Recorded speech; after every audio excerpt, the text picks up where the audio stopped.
Mas eu queria, assim, aproveitar hoje, porque inclusive assim, né, a gente está programando esse momento aqui de eu ministrar aqui com vocês, assim, há muito tempo atrás, né? Hoje na hora do almoço, também na hora do café, ele passou por mim e falou assim: viu, você vai ministrar lá na reunião? E eu, né, então eu fiquei, agora cheguei lá rapidinho, né? Estava orando ao Senhor, buscando saber o que ele queria que eu compartilhasse com vocês, né? Eu não sou um pregador, né? Eu não sou um pregador, eu sou uma pessoa que gosta de compartilhar, né? E esses ambientes para mim favorecem muito, assim, quando a gente fica mais em casa, mais à vontade, né? Mas eu queria que você abrisse o texto de Deuteronômio. Eu não sou daqueles das antigas, né? Papel, né? Nesse ponto já me dá um baile, né? É tudo tecnológico, né? Eu só ia perguntar, apesar que você dá para a gente, eu vou citar alguns textos, aí você vai apresentar para mim, pode ser? Eu queria dar uma corrida na palavra com vocês, em cima desse texto aqui eu queria citar outros, tá bom? Deuteronômio 10, o 12 e o 13. 10, 12 e 13. Vai aparecer lá, eu vou lendo aqui, tá bom? Deuteronômio 10, 12 a 13, diz assim: agora, pois, ó Israel, o que é que o Senhor teu Deus pede de ti, senão que temas o Senhor teu Deus, que andes em todos os teus caminhos, que ames e sirva ao Senhor teu Deus com todo o teu coração, com toda a tua alma, que guardes os teus mandamentos e os seus estatutos, os mandamentos do Senhor e os seus estatutos, que hoje te ordeno para o teu bem, né? Quer dizer, a pergunta é todos os 2 versículos, né? Mas a gente podia resumir aqui, começar a resumir a pergunta, que é uma pergunta relativamente simples: o que é que o Senhor pede de você? No fim é isso a história, né? A pergunta é essa: o que é que o Senhor pede de você? E a resposta está na pergunta, né?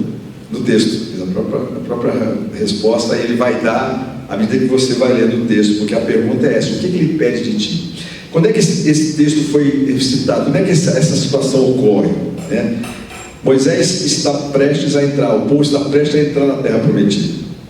E esse texto de Deuteronômio é um livro, né, que é praticamente uma repetição dos livros anteriores, porque a lei do Senhor já tinha sido dada, né? E quando eles estão prestes a entrar na terra, é como se Moisés relembrasse aquele povo, né, do que é que Deus tinha falado lá atrás quando eles saíram. Então é uma revisão a respeito de tudo aquilo que o Senhor tinha dito. Depois tem muita coisa que é similar, né? Que é uma repetição realmente, tá? Mas é porque esse momento de entrar na terra prometida. E a gente sabe que o Velho Testamento, ele na verdade é uma sombra, é uma figura daquilo que de fato o Senhor concretiza no Novo Testamento. Então muito daquilo que a gente lê aqui, claro, tem coisas que são específicas para o Velho Testamento, para o povo de Israel, mas esse texto aqui fala com a gente a respeito de uma verdade, porque essa repetição da lei, a Bíblia diz lá queria que vocês lessem esse texto também, Romanos 10, 4, se você puder projetar para mim, Romanos 10, 4, mostra que em Jesus se cumpriu a lei, não é assim? Em Jesus a lei foi cumprida, e o texto diz assim: porque o fim da lei é Cristo, para a justiça de todo aquele que crê. Aqui o fim da lei, ele não está relacionado a que a gente abandonou a lei, aqui o fim da lei é assim: a lei se cumpriu em Jesus, porque ele mesmo diz isso, né? Que eu vim para cumprir a lei. Então a lei se caracteriza, né, por aquela série de regras, vamos falar assim, que o Senhor foi dando ao povo, e que nós entendemos, né, a maior parte de nós já sabe disso, que foram dadas para que o povo reconhecesse a sua total incapacidade de cumpri-las por si mesmo, né? Então você pega os mandamentos, pega tudo aquilo que a lei fala, e você chega à conclusão de que tudo aquilo ali mostra o homem, a condição dele, mas não dá a ele a capacidade de resolver as suas questões.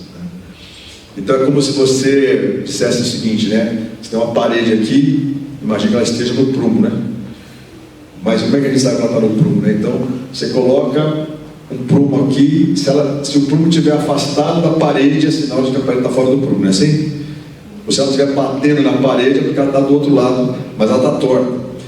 Então a lei mostra para o homem, né, aquilo que ele faz de errado, aquilo que ele não está cumprindo. Então você coloca o prumo, a parede está torta, né? Só que o prumo não tem o poder de consertar a parede, ele só identifica que está errado, né? Mas Jesus veio exatamente para isso, para nos dar a possibilidade desse conserto, né? E em Cristo é que nós temos a possibilidade então de poder ordenarmos a nossa vida a partir da sua própria vontade, né, e da presença dele em nós. Tudo bem?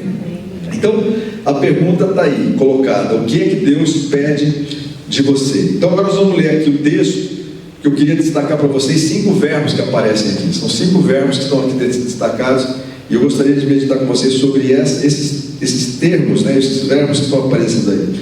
O primeiro deles, qual que é? Que o Senhor pede de ti, senão que temas ao Senhor. Esse é o primeiro verbo que ele apresenta para nós. Então, uma das coisas que Deus pede de nós é que a gente o tema. Mas eu acredito que todo mundo sabe aqui que temer não está relacionado, não é, necessariamente com medo, né? O temer aqui na palavra, normalmente ele não está associado a medo, ainda que exista um componente aí, vamos dizer assim, né? Temer ao Senhor, num certo sentido, a gente precisa ter um certo receio de Deus mesmo, não é verdade? A gente não pode levar Deus de qualquer maneira, a gente não pode levar Deus assim como se ele fosse um ser qualquer, né? Não dando a devida atenção, fazendo as coisas de qualquer maneira, mesmo que ele esteja falando conosco, a gente deixando a coisa andar. Então esse temor, né, mas ele vai além do medo, ele vai além disso. Ele fala sobre respeito, sobre reverência, né? Ele fala sobre consideração. Então quando a gente fala de temer a Deus, nós estamos falando no sentido de que nós precisamos considerar o que Deus fala, nós precisamos considerar a vontade dele. Nós precisamos de fato levar em conta o que ele está dizendo. Então prestar atenção. Então temer aqui é nesse sentido, né? O Salmo 111:10 diz que o temor do Senhor é o princípio da sabedoria. Se quiser colocar também pode colocar. Salmo 111:10. Ou seja, o temor do Senhor é o princípio da sabedoria. Então as pessoas, quer ser sábio, as pessoas gostam, né, de querer ter sabedoria, serem sábias. Pois é, a Bíblia diz que o temor do Senhor é o princípio da sabedoria. Então nós precisamos, com certeza, considerar a presença de Deus e ter no nosso coração esse desejo. Então uma das coisas que ele pede é que a gente tema o Senhor. Um outro verbo que aparece na sequência aí é que andes em todos os seus caminhos. Andar fala não de um evento. Então vamos pegar aqui agora, aproveitar, nós acabamos de sair de um encontro, né? Foram 3 dias maravilhosos, Deus falou, Deus se manifestou, Deus tocou no nosso coração, né? Agora a pergunta é, o que nós vamos fazer com isso? O que nós vamos fazer hoje, a partir de hoje à noite, amanhã, a partir da semana, do início da semana? Então quando a gente pensa em andar, todas as vezes que a gente lê essa expressão andar, nós estamos falando de alguma coisa contínua. Então não é uma coisa localizada, uma coisa pontual, não é algo que a gente faz no momento do ano, né? Ou em algum momento da vida. Nossa caminhada com Deus, né, e é isso que Deus pede de nós, é que a gente ande com Ele, é que a gente tenha uma vida andando ao seu lado, fazendo a vontade dele continuamente, né? E aqui os textos que eu destaquei aqui, né? 1 João 2,6, se você puder projetar para nós aí, 1 João 2,6, para a gente ler o texto. Não sei se é mais fácil projetar ou se é mais fácil pedir para os irmãos abrirem e lerem. O que vocês acham aí? Tanto faz? Projetar? Tá. Olha lá. Aquele que diz que permanece nele, esse também deve também andar assim como ele andou. Então, se dizemos que permanecemos nele, a nossa atitude clara pela palavra é que a gente deve andar como ele andou. Então Jesus é a nossa referência, Jesus é o nosso padrão, o nosso modelo. Queremos ser semelhantes a ele, não é isso? Então dizer que permanecemos nele é dizer que queremos andar como ele andou. Um outro texto, Colossenses 1:10. Colossenses 1:10. Vamos lá. A fim de viver de modo digno do Senhor, para o seu inteiro agrado, frutificando em toda a boa obra e crescendo no pleno conhecimento de Deus, né? Ali o viverdes, ali numa outra versão, fala andando de modo digno. Então andar de modo digno fala a respeito dessas verdades aí, ó. Para inteiro agrado do Senhor, frutificando em toda a boa obra e crescendo no conhecimento. Então existe uma maneira de andar com o Senhor. Então o que Deus te pede? Que você ande em todos os teus caminhos, né? Assim que o texto está escrito aí, em todos os seus caminhos. Caminhos de quem? Os meus caminhos? Não, os caminhos dele, né? Então a questão aqui é que muitas vezes a gente traça um plano na nossa vida, a gente quer caminhar, mas a gente quer caminhar do nosso jeito, a gente quer caminhar com Deus, às vezes tendo Deus até como um auxiliar, né? Como alguém que dá um apoio para a nossa caminhada. E na verdade não é essa a ideia é que a gente ande nos caminhos dele, né? A gente largue os nossos caminhos e coloque-se debaixo do caminho dele. E um outro texto também fala a respeito disso, Efésios 4:1, que vai falar mais ou menos a mesma coisa, né? Efésios 4:1, que diz: rogo-vos, pois eu, prisioneiro do Senhor, que andeis de modo digno da vocação que fostes chamados. Nós todos fomos chamados por uma vocação. Então a gente estava perdido no mundo, a gente estava largado, sem esperança, sem Deus, condenados, e um dia Deus nos resgatou. Deus nos tira desse império das trevas e nos traz para o reino dele, não é assim? Todos passamos por essa experiência de uma experiência de redenção, de resgate de uma velha e vã maneira de viver. Então, quando a gente lê um texto desse, a gente reconhece, então, que a gente tem que aprender a andar de modo digno da vocação que nós somos chamados. Então, temos que andar de forma digna, coerente com aquilo que um dia Deus fez por nós. Aliás, hoje, esses dias nós ouvimos uma coisa muito interessante, assim, que é a respeito de que o propósito maior da nossa vida é adorar o Senhor. A gente pode fazer um monte de coisa para Deus, mas o propósito básico da nossa vida, nós somos criados para o louvor da sua glória. Nós somos criados para adorá-lo. Então, se a gente não tiver esse entendimento, a gente vai querer fazer uma série de coisas e Deus vai estar no meio de tudo isso. Mas não é assim que Deus nos chamou. Não foi para isso que fomos chamados. Não é essa a nossa vocação. Então a gente precisa aprender a andar de modo digno dessa vocação. Amém? Então, que temas o Senhor que ande nos seus caminhos.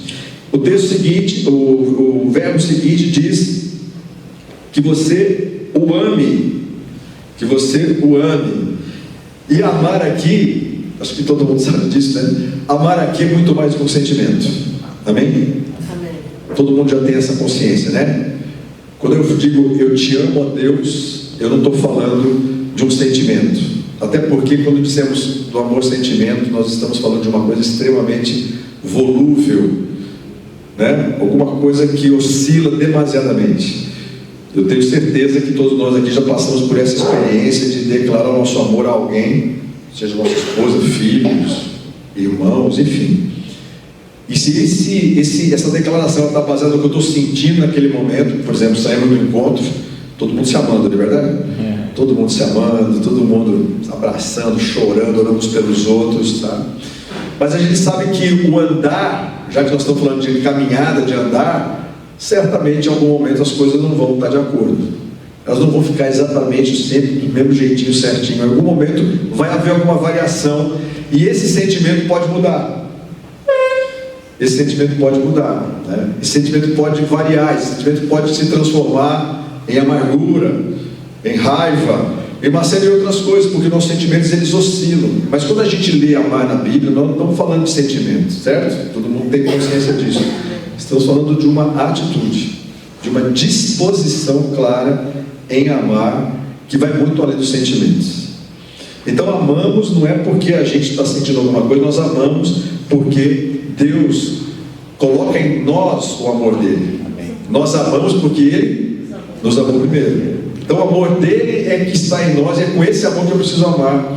E quando eu penso no amor de Deus por mim, aí fica muito mais fácil de entender qual que é a atitude digna, né, da minha caminhada, como nós vimos agora aí. Quer dizer, andar de modo digno é amar da mesma forma que Jesus amou. Então esse é o grande desafio, né?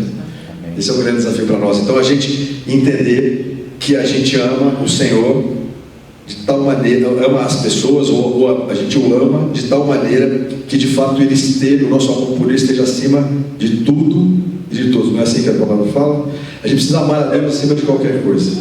O nosso amor a Deus, a nossa disposição de fato de querer agradá-lo tem que estar acima de qualquer outro pensamento, sentimento, decisão. Eu amo de todo o meu coração, né? De amo de todo o meu coração. Ou seja, Jesus, o Senhor é o meu amor maior, né? Meu amor maior. Vocês sabem aqui, não está nesse texto aqui, mas assim, vocês sabem que quando a palavra diz assim, né? Aquele que não aborrecer pai, mãe, irmão, irmã, filho e filha, e ainda assim mesmo, não pode ser meu discípulo. Está em Lucas isso. Quer dizer, quando a gente lê aborrecer aqui, acho que todo mundo já sabe disso aqui, não sei se todo mundo sabe, mas aborrecer não é aborrecer, né? No sentido que a gente sabe, né? Está cheio de marido, esposa, pai, filho, que fala assim: meu pai me aborrece muito, né? O meu marido, estou muito aborrecido com meu marido. Não é nesse sentido, obviamente. Aborrecer fala de a gente colocar essas pessoas, inclusive a nós mesmos, num nível abaixo do amor a Deus. Então eu preciso amar minha esposa, meu marido, meus filhos, né, meus pais, os irmãos. Eu tenho que amar todo mundo, mas acima disso eu tenho que amar o Senhor, né? Então, amar nessa condição, amar como uma resposta ao amor de Deus. Eu preciso amar porque Ele me ama. Então, nesse sentido, não é? eu não amo a Deus porque eu tenho medo, por exemplo, do inferno, da condenação eterna, que possa acontecer alguma coisa ruim na minha vida. Eu o amo porque Ele me amou. E eu creio que isso é extremamente importante. Isso muda, né? Até hoje, não sei se foi hoje, foi ontem, eu já fez uma menção sobre isso, da maneira como a gente precisa entender essa relação nossa com o Senhor, né? A gente o ama porque Ele nos ama, tá? E tem aqui uns 3 textos também que eu queria que vocês acompanhassem. Mateus 22, pode ser? 36 e 37. 36 e 37. Mateus 22, 36 e 37.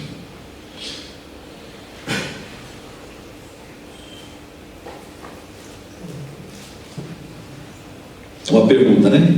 Qual que é o grande mandamento da lei? Aí o texto seguinte, 37. Respondeu Jesus: amarás o Senhor teu Deus de todo o teu coração, de toda a tua alma e de todo o teu entendimento. Então essa é a postura, esse é o tipo de amor que nós precisamos manifestar ao Senhor.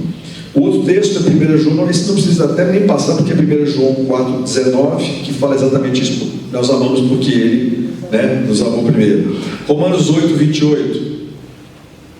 Romanos 8, 28. Também é um texto bem conhecido.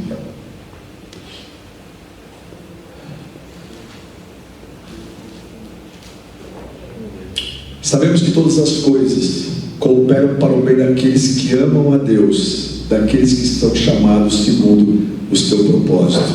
Cooperam para o bem daqueles que amam a Deus, né? São chamados segundo o seu propósito, mas amam a Deus. Então, essa é uma marca, né? É uma coisa extremamente importante nesse texto. Então, a pergunta, né, voltando: o que o Senhor pede de você, o que o Senhor pede de nós? Que a gente possa temê-lo, andar nos seus caminhos, amar. E aí o texto seguinte, o verbo seguinte diz: sirva ao Senhor teu Deus com todo o teu coração, com toda a tua alma. Servir. Então essa é uma outra atitude que nós precisamos ter. Servir ao Senhor. Servir ao Senhor aonde, irmãos? Aqui eu quero dizer aqui, né? Daqui uns dias vamos ter um evento aqui, né? Vai estar todo mundo aqui movimentando, correndo para lá, para cá e tal, servindo ao Senhor aqui. Que bom servir ao Senhor, que é maravilhoso, né? É até relativamente fácil servirmos ao Senhor, mas não é essa a ideia. A ideia é que a gente aprenda a servir ao Senhor, servindo as pessoas. Isso nós ouvimos esses dias. A gente serve ao Senhor servindo as pessoas. E a gente serve as pessoas aonde, irmãos? A gente serve as pessoas aonde as pessoas estão. Está começando na nossa casa, na nossa família, né? Então nós de novo falando sobre isso, né? Servimos ao Senhor através dessa disposição de servirmos as pessoas em nossa casa, por exemplo. Servimos como, né? Hoje a gente ouviu isso aí, né? Bastante. Servimos como? Servindo, nos colocando à disposição, né? Você que é marido, que é pai, servindo sua esposa e filhos, filhos servindo aos pais, esposa servindo ao marido e aos filhos, servindo em casa, aprendendo a servir como uma prática que o Senhor pede de nós, né? E não é servir esperando o retorno, não é servir esperando a reciprocidade disso, é servir de fato de todo o nosso coração, né? Entendendo que ao fazermos isso, as pessoas estamos servindo ao Senhor. Servir aos irmãos, Ou seja, acredito que aqui também exista isso, né? Há necessidades específicas, há situações nas quais a gente pode nos colocar à disposição para servir. Eu não sei como é que é a realidade de vocês aqui, mas a gente lá em Piracicaba, a gente sempre está conversando um pouco sobre isso, assim, dessa ideia de que Deus nos deu graça, dons e talentos, e às vezes até profissões que podem ser colocadas a serviço dos irmãos. Não é verdade? Então, às vezes, é aquela ideia de que aqui tem alguém que talvez mexa aí com, sei lá, eletricidade, encanamento, pintura, né? Coisas desse tipo, que possam ser colocadas à disposição a serviço, né? Como forma realmente assim de colocar o que Deus tem me dado a serviço dos irmãos. Às vezes a pessoa tem aí a capacidade de ensinar, por exemplo, dá para fazer um reforço escolar, sei lá, ajudar alguém que está com dificuldade em alguma área, ou seja, orar uns pelos outros, cooperar na vida uns dos outros, isso é servir a igreja, né? E quando a gente está falando sobre essa ideia, né, e creio que esse é o desejo do coração de vocês, que a igreja seja uma igreja relacional, é nesse sentido prático, né? A igreja relacional é isso, é a gente estar junto, identificar as necessidades uns dos outros e estar nos suprindo uns aos outros. Não é tão complexa a coisa. Lógico, a gente tem as nossas demandas nesses relacionamentos, mas o fato é que servir a igreja, servir aos irmãos, é uma prática saudável, né? Não sermos servidos, né? Servir, né? Isso inclusive o próprio Jesus fala, né? A gente vai ler daqui a pouco. Servir ao próximo. E aqui é uma coisa interessante, né? Servir ao próximo, não aquele que está aqui, ó, mas às vezes o próximo que é o seu vizinho. Não sei quantos já tiveram alguma experiência assim, nesse aspecto, de poder estar à disposição de servir pessoas que não são convertidas, por exemplo, mas como uma forma de manifestar o amor de Deus a elas, ou de aproximar-se delas. Sabe aquela história, o seu vizinho está cortando a grama do jardim, sei lá, e ajudar ele, por exemplo, né? Ou prestar um socorro qualquer, ou dar uma carona, qualquer coisa do tipo, que faça com que as pessoas comecem a nos notar, por conta da disposição que a gente tem de servir, e servir sem interesse, servir sem cobrar, né? O mundo hoje é muito comum isso, né? As pessoas estão habituadas assim, quanto que você vai cobrar para fazer? Quanto que você, né, vai custar? Não vai custar nada, estou aqui para te ajudar, né? E isso começar a gerar nas pessoas uma certa, como assim? Quem é você? Né? De onde você vem? Como essa ideia de alguém que está ali de fato para se colocar à disposição, sem esperar nada em troca, mas tendo a oportunidade de testemunhar que isso é porque Jesus é o Senhor da nossa vida, né? Então isso é uma experiência muito interessante, assim, a gente colocar, né, a lei, né, ter essa facilidade assim, né, de se colocar assim. Então de vez em quando eu estou lá e tem um pessoal que tem uma academia de ginástica assim, do lado, bem do lado da nossa casa mesmo assim, os meninos lá que dão aula, eu estou lá, daqui a pouco ela passa com um bolo, assim, você vai, não vou levar um bolo para o pessoal, é um café, né? Ela estava fazendo aula lá, né, e aí chega lá com o bolo, né? Não está mais nem fazendo academia mais lá, mas está levando o bolo, né? Quer dizer, então, só que assim, junto com isso, ela já falou para todo mundo de Jesus lá, né? Ela já pregou o evangelho para todos eles ali. Então, eu creio que assim, servir o próximo, né? Quando a gente sai aqui desse ambiente, sabe? Que a gente está acostumado e se coloca à disposição para fora, isso de fato tem um efeito muito bacana, meus irmãos. Vale a pena, tá? Mostra também assim, preocupação com o outro, né? Mostra que a gente não está voltado só para nós. Mostra que a gente tem um olhar e que consegue observar, né, na vida da igreja, na casa ou para fora, essa ideia de que eu estou olhando para fora e estou percebendo isso, né? E como eu disse, é um testemunho de vida na vida daqueles que estão recebendo isso, tá? E porque também é um exemplo de Jesus, né? Porque a palavra fala sobre isso. Então o texto que eu estava mencionando, Marcos 10, 43 a 45, que eu acho assim, fora de série, assim, né? É uma lição que Jesus também nos dá, né? Marcos capítulo 10, 43 a 45, né? Que ele começa, porque a pergunta aqui era essa, né? A pergunta era saber quem que ia, né, ser servido. Então ele fala assim, não, mas entre vós não será assim, né? Os governantes, eles tentam dominar as coisas, mas entre vós não será assim. Pelo contrário, quem quiser tornar-se grande entre vós, será esse o que vos siga. Pode seguir. E quem quiser ser o primeiro entre vós, será servo de todos. Hoje de manhã o Carlos só estava falando alguma coisa, fez aquela, né, aquela consideração, né? Quem que é o maior, né? Quer dizer, não, mas o maior não é não é o que se destaca, o maior é o que mais serve. Então você quer ser maior, quer ser grande, então seja aquele que mais serve, né? E ele termina dizendo esse texto que eu acho fora de série isso aí: pois o próprio Filho do Homem não veio para ser servido, mas para servir e dar a sua vida em resgate por muitos. Amém? Maior serviço do que esse impossível. Ele deu a vida dele por nós, ele nos serviu morrendo no nosso lugar.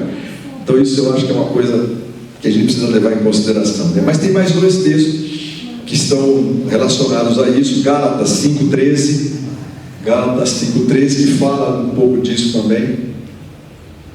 Texto de Gálatas 5,13: porque vós, irmãos, fostes chamados à liberdade, porém não useis da liberdade para dar lugar à carne, ou ocasião à carne. Sede antes servos uns dos outros por amor. Amém? Então essa é a nossa relação em relação a isso. Tem mais um texto, se você quiser anotar, a gente não precisarei. Romanos 12:11, que também fala de servirmos ao Senhor, tá? Romanos 12:11. E aí ele segue, né? E o último verbo que aparece aqui no 13 é que guardes os seus mandamentos e os seus estatutos que hoje te ordeno. Guardar os mandamentos, a gente poderia, vamos dizer assim, né, modificar e dizendo assim: obedeça os mandamentos. Ninguém guarda os mandamentos sem obedecê-los, correto?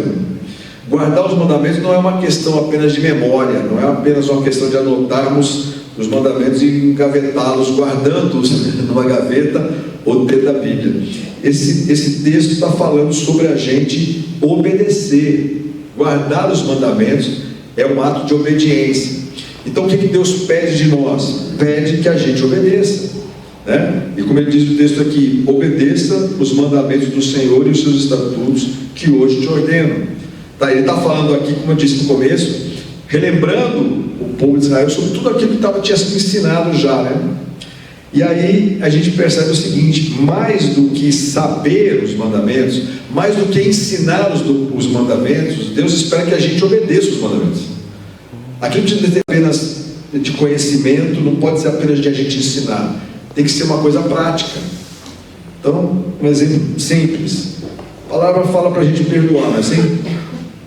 Então eu posso ter todo o conhecimento a respeito do que é perdão, eu posso ter toda uma literatura relacionada ao perdão, eu posso ter inclusive a capacidade de ensinar a respeito do perdão, mas se no momento que eu precisar perdoar eu não conseguir perdoar, eu não estou guardando o mandamento. Amém? Amém. Todo mundo de acordo aí? Não é verdade? Ou seja, como fruto também, né, como eu disse, como fruto do amor dele por mim, eu respondo com obediência. Eu respondo considerando o que ele está falando para mim como direção, como mandamento, como ordenança da minha vida. E eu vou andar, como eu disse, não com medo de ser punido por alguma razão, mas porque eu amo. Então quem ama obedece. É assim que a palavra mostra para nós, né? E também para mostrar que Jesus Cristo é mais do que o meu Salvador, né? Para demonstrar que Jesus é o Senhor da minha vida. Porque quando nós decidimos assim entregar nossa vida a Cristo, e eu creio que talvez todos aqui já tenham feito isso, se não fizeram ainda tem a oportunidade de fazer, né? Nós passamos por aquele processo onde a gente ouve o Evangelho, a gente se arrepende, né? A gente declara Jesus Cristo como Senhor e Salvador da nossa vida. Mas a gente não pode pensar em Jesus apenas como Salvador, aquele que me livrou, né, do pecado, aquele que rasgou meu escrito de dívida, aquele que morreu no meu lugar, aquele que me deu a vida eterna, como resultado da salvação que ele proveu para mim. Eu preciso entender que a Bíblia é muito clara nesse sentido, que ele se torna Senhor da minha vida. Então quando eu estou obedecendo ao Senhor, eu estou tornando claro para as pessoas que quem governa a minha vida é o Senhor, não sou eu, né? Então quando eu estou tomando uma atitude de obediência ao que Deus tem me mandado fazer, eu estou dizendo assim: realmente a minha vida não é mais minha. Eu já não faço o que eu quero, eu faço aquilo que Ele quer. Eu vou fazer aquilo que o agrada. E isso é muito importante, porque é através dessa atitude de reconhecer Jesus como Senhor da minha vida que eu vou tornar claro para as pessoas que de fato existe um reino. Aleluia. Né? O reino tem um rei. Então se eu digo que estou no reino de Deus agora, eu estou sujeito ao rei, estou sujeito àquele que governa o reino e a minha vida, né? Tá bem? E os textos que falam sobre isso, vamos lá. Tiago 1, 22. Tiago 1, 22. Aqui são 4 versículos. Tiago 1, 22. Tornai-vos, pois, praticantes da palavra e não somente ouvintes, enganando-vos a vós mesmos. Dias atrás eu compartilhei lá com a igreja, eu estava numa reunião lá e a gente estava ministrando e eu falei, irmãos, eu vou falar pouco, tá? Só vou ler os textos. Não vou ficar falando muito, vou só abrir a Bíblia e ler alguns textos a respeito de determinado assunto lá. Pois é, esse é o tipo de texto que a gente não precisa explicar muito, não é verdade? Aqui, ó, tornai-vos, pois, praticantes da palavra e não somente ouvintes, enganando-vos a vós mesmos. Olha que interessante, quando a gente ouve e a gente não pratica, a gente gera um engano no nosso coração. O que eu quero dizer com isso? Quero dizer que eu posso ser um assíduo frequentador aqui das reuniões, posso estar assim junto com todo mundo sempre, eu posso até participar das programações que existem, ser uma pessoa comprometida, ser até um dizimista, um ofertante. Porém, se aquilo que Deus pede da minha vida eu estou ouvindo e eu não estou praticando, eu estou me enganando. É isso que o texto está falando aí, né? Ou seja, a gente está se enganando achando que a gente está fazendo a vontade de Deus, quando na verdade não estamos, né? Então esse é um texto muito interessante. Hebreus 5, 8 e 9. Hebreus 5, 8 e 9. Se tivesse na Bíblia de papel, eu ia falar um pouquinho. Que mostra como é que Jesus... Você consegue voltar ao 7? Consegue trazer o 7 aí? Isso. Ele, Jesus, nos dias da sua carne, tendo oferecido com forte clamor e lágrimas, orações e súplicas, a quem o podia livrar da morte, e tendo sido ouvido por causa da sua piedade, pode passar agora, embora sendo filho, então aqui está falando a respeito do quê? Está falando dessa relação dele com o pai, não é assim? Quer dizer, aquele contexto, quando a gente lê o texto 7 lá, você enxerga o jeito de ser, né? Aquela situação toda. Embora sendo filho, aprendeu a obediência pelas coisas que sofreu. Então Jesus, enquanto homem, também pelas coisas que sofreu, aprendeu a obediência, é o que Deus está dizendo. E o 9 diz uma coisa importantíssima, né? Assim, séria, o 9. E tendo sido aperfeiçoado, tornou-se autor da salvação eterna para todos aqueles que lhe obedecem. Olha como a salvação está muito fortemente ligada à obediência. Claro, é pela graça mediante a fé, não é disso que eu estou falando. Mas veja como essa relação de manifestação da salvação tem a ver com obediência. Então, assim como Jesus, né, passou por tudo aquilo, ele se tornou autor da salvação eterna para todos aqueles que lhe obedecem. Então a gente não pode ignorar esse fato de que ao declararmos Jesus Cristo como Senhor e Salvador da nossa vida, nós estamos assumindo juntamente com isso o compromisso de andarmos em obediência à sua palavra. Amém? Não dá para dissociar, não. Jesus meu Senhor e Salvador, eu faço da minha vida do jeito que estou, né? Vou levando do jeito que dá, não é bem assim, né?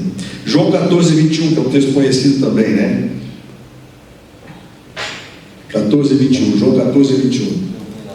Bugou, olha lá. Deixa eu ler aqui, deixa eu ver se está aqui. Vou só me deixar.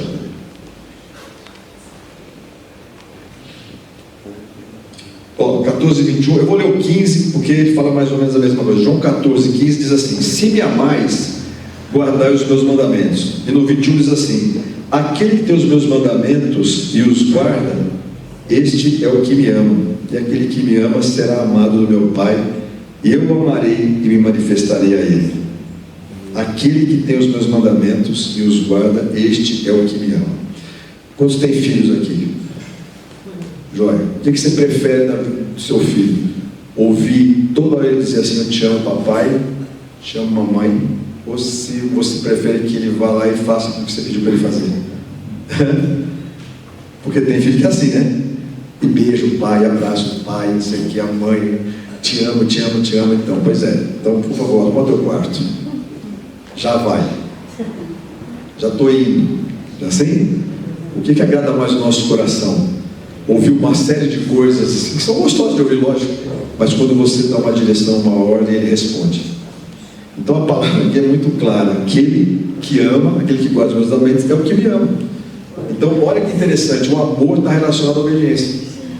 Oswaldo, a linguagem do amor de Jesus é a obediência. Isso, a linguagem do amor de Jesus é a obediência. Tá A certo? gente amar quando a gente obedece a Ele. Isso, é isso que eu estou falando. Então, nessa relação da gente com Deus, né, a gente precisa aprender isso. É lógico que porque a gente acha assim que a gente declara que a gente ama Jesus, assim, né? Hoje a gente ouviu isso também, assim, né? Deus não mexe um milímetro, não move um milímetro da glória dele, nada muda, né, para Deus, certo?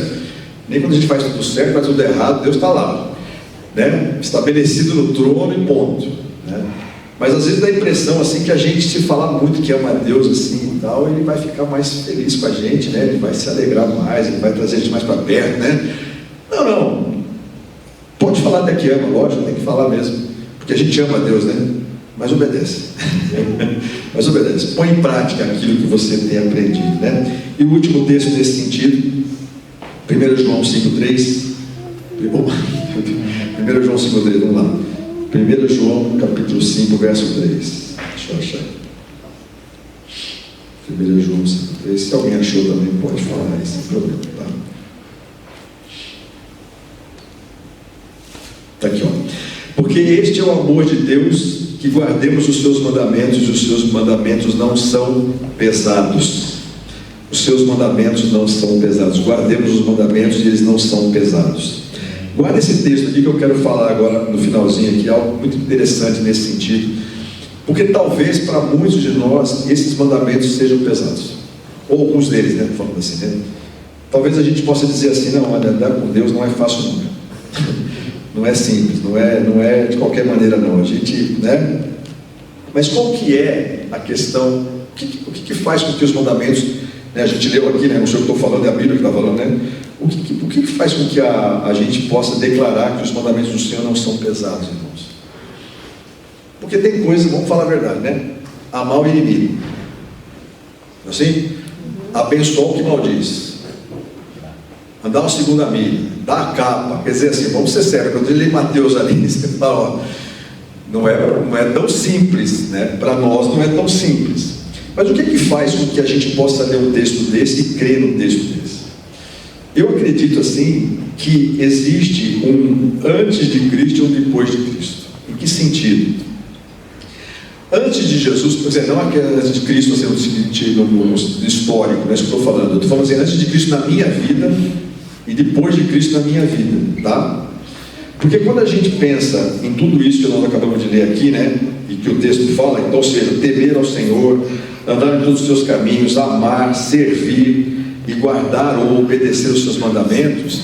Se a gente olhar para isso aqui, a gente vai ficar com essa sensação de que isso aqui não é tão simples de fazer. Eu não diria que que não seja simples de fazer, eu diria que é impossível de a gente fazer sem o Senhor na nossa vida, sem que o Espírito Santo de fato possa se manifestar em nós. Amém?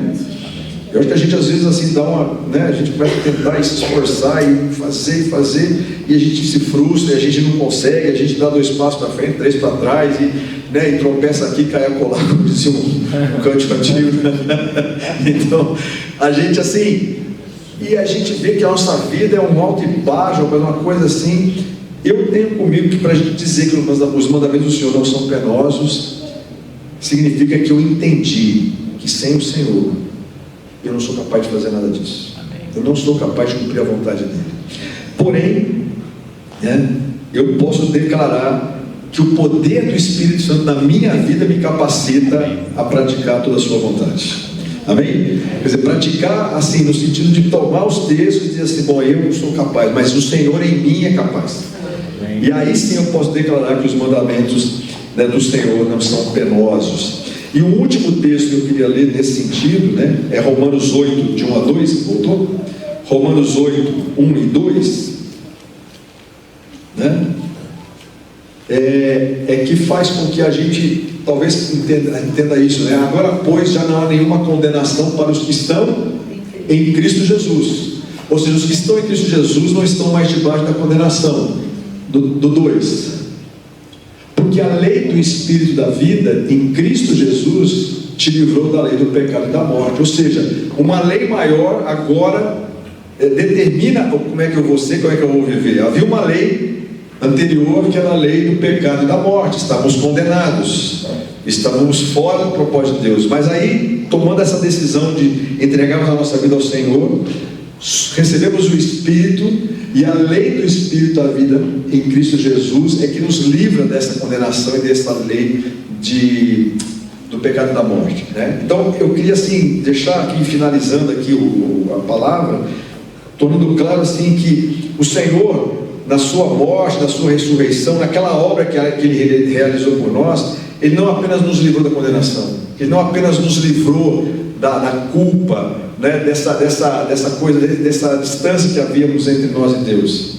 Ele nos capacitou a vivermos a sua vida segundo a sua vontade. Amém? Então não é só a gente se livrar daquilo, é a gente agora poder olhar para o propósito de Deus e saber agora que temos em nós o Espírito de Deus que vai nos capacitar a vivermos segundo a sua vontade. Amém? Então esse texto que me chamou a atenção, e o final dele é muito interessante, né? Agora, então a pergunta é essa, né? O que o Senhor te pede? Aí a gente vai lendo isso, e o final, para que isso tudo então? Para que fazemos isso? Por que Ele pede isso para nós? Ele termina dizendo assim: para o teu bem. Certo? Para o teu bem, para o teu próprio bem. Amém? O resultado de uma atitude dessa, baseada, claro, na ação de Deus na nossa vida, mas uma disposição em vivermos isso que nós lemos aqui e praticarmos isso, é o nosso próprio bem. Então Deus quer nos abençoar através dessa atitude nossa, dessa disposição do nosso coração de praticarmos a sua vontade. Amém?